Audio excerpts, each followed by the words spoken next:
আগুন আতঙ্ক ছড়ালো বারাসাত মেডিকেল ও হাসপাতাল লেডিস হোস্টেলে।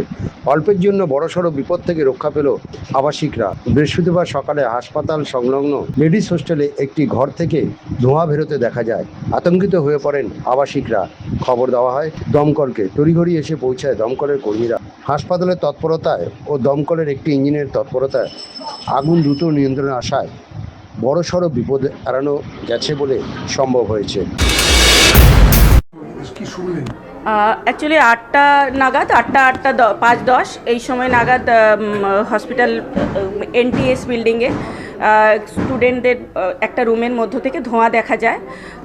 তারপর পিএনও খবর দেন আমাদের অ্যাডমিনিস্ট্রেশনকে, আমাদের অ্যাসিস্ট্যান্ট সুপারিনটেন্ডেন্ট আকাশ মজুমদার, হ্যাঁ, আমি নিবেদিতা মিশ্র, ডেপুটি সুপারিনটেন্ডেন্ট। আমাদের সমস্ত ইলেকট্রিকের টিমকে আমরা সঙ্গে সঙ্গে অ্যারেঞ্জ করি। ফায়ারের টিমকে খবর দেওয়া হয়। আমাদের অ্যাসিস্ট্যান্ট সুপারিনটেন্ডেন্ট আকাশ মজুমদার, উনি ফায়ারের টিমকে ইমিডিয়েটলি খবর দেন। উইদিন 5 to 10 মিনিট আমাদের ফায়ারটা মোটামুটি কন্ট্রোলে চলে আসে। রুমের বাইরে অ্যাজ সাচ খুব একটা কিছু ক্ষতি হয়নি। আর বাচ্চারাও ছিল না সেই সময়, বাচ্চারা রুম থেকে বাইরে ছিল। কারুর কোনো রকম ক্ষতি ইনিশিয়ালি এখন কিছু নেই। আর আমরা ফায়ার কন্ট্রোল 10 to 15 মিনিটসের মধ্যে কন্ট্রোল হয়ে যায়। আপনার নামটা কি বলুন? নিবেদিতা মিশ্র, ডেপুটি সুপারিনটেন্ডেন্ট। কি হয়েছিল, কি শুনলেন, আর কি পরিস্থিতি এখন?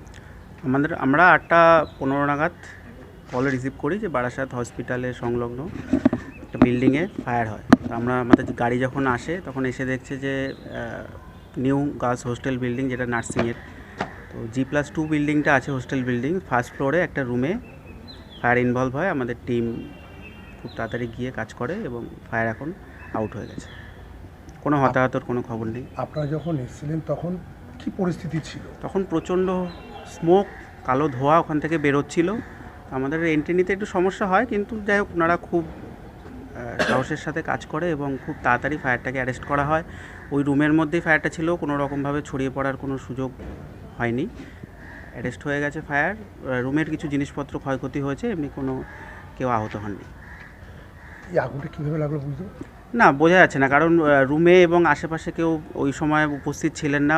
ওনারা বাইরে থেকে দেখতে পায় যে ধোঁয়া বেরোচ্ছিলো। আমরা যখন রুমে ছিলাম পুরো ধোঁয়া একদম আচ্ছন্ন হয়ে যায়। তারপরে আমাদের কাজ করে, তো যা হাউস আর্টিকেলস ছিল, জামা কাপড়, ডকুমেন্টস, কিছু বেডশিট, ঠিক আছে, এগুলো সবই পুড়ে যায়। তো এক্স্যাক্ট কারণটা বোঝা যাচ্ছে। এখন আগুন কন্ট্রোলে? এখন একদম পুরো কন্ট্রোল।